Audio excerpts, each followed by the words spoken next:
On today's segment, we're going to be discussing the Hatchaway investment property. We've talked a lot about this over the last several segments, but today we're going to deep dive into it.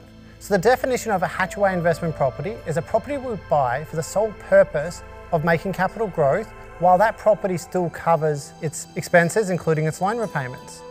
So that property is generally one that has cash flow positive.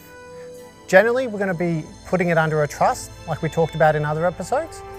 And generally, we're going to be holding on to it for a 5-10 year period.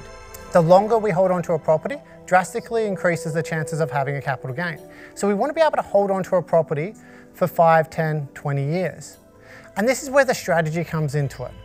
When we look at a Hatchaway property, we want to look at a rental yield of 7 to 8%.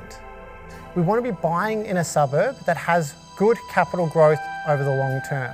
We want to be looking at what key indicators are going to result in this property outperforming or performing in line with the market.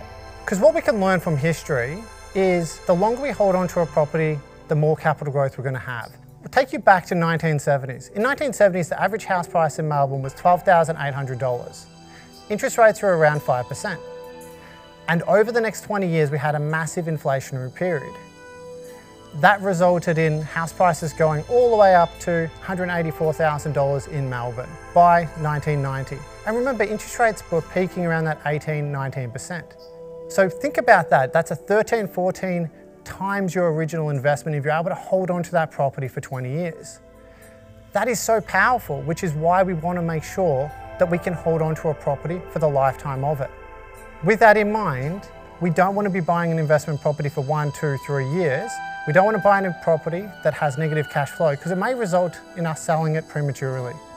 One of the big mistakes that I've seen investors make over the last 10 years is that they sell a property at the wrong time, and generally because of factors outside of their control. They may have a loss of job, business underperforming, or other unexpected life events that cause the person to have to sell the property at the worst possible time.